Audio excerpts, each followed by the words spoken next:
to get your freedom. Because had Mugabe take the land immediately, it would have caused a serious problem to a point where South Africa will not be liberated. They were a frontline state. They gave us a passage. They accommodated us. We stayed in their homes. They gave us food. They gave us shelter. They never called us names. Today it's our turn to say thank you. We become animals. It is not the spirit of Ubuntu what you are doing to these comrades of Zimbabwe. Comrades, the white people, the way they control us, we love them and we say they give us jobs.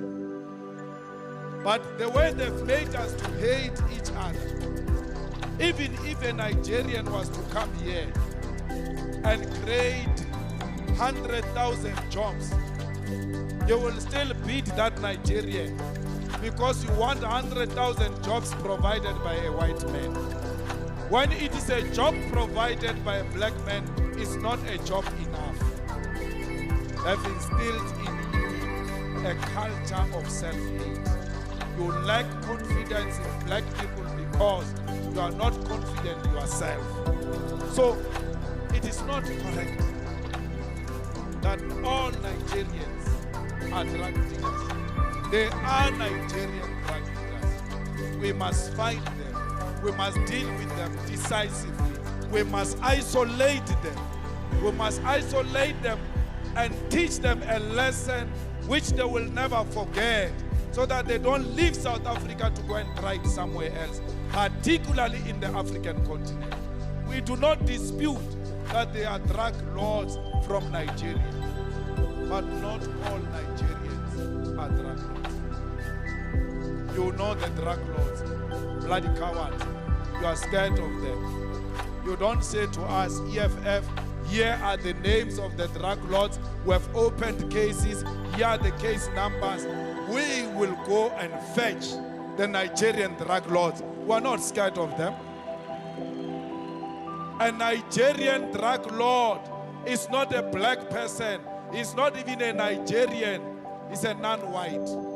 Anyone who feeds drugs on our children, you have denied your status of blackness.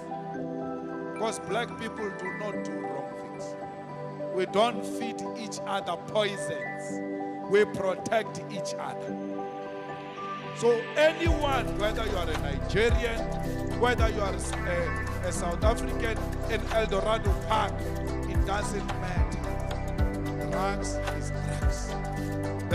They know no nationality. It doesn't mean when a drug is supplied by a Nigerian, it's more powerful than the one that is supplied by a South African. It remains a drug. It is illegal. It must be punished. But no one is going to crush all Nigerians the same. The banks in Nigeria are owned by black Nigerians. They own properties. Nigerians in that entertainment industry, they are not competing with South Africa. They are competing with America.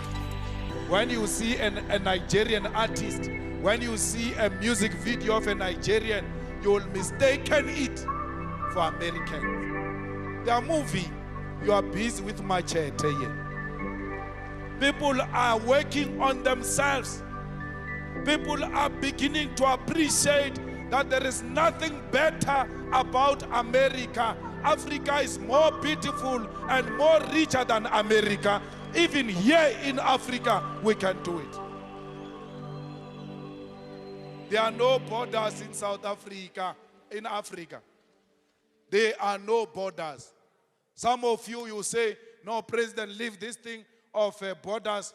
The other one even sent me a message that, President, can we get a secret ballot on borders? If you are not a dictator, make us members to vote if we want borders or not.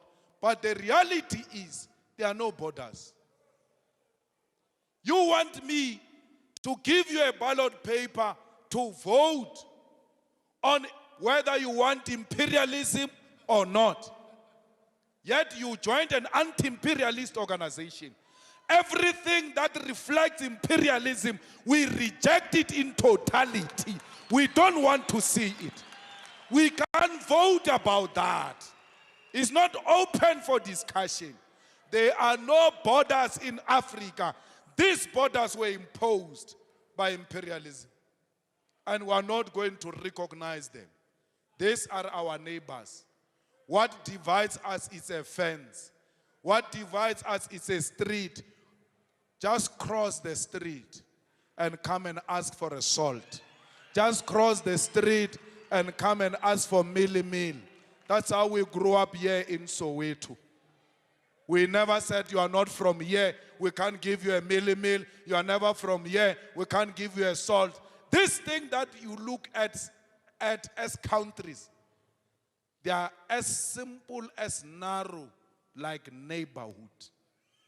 These are our neighbors. They are not Zimbabweans. The same way, there will be the Ndlozi family this side, there will be Malema family this side. This is a South Africa family, that's a Zimbabwe family. We are divided by a fence.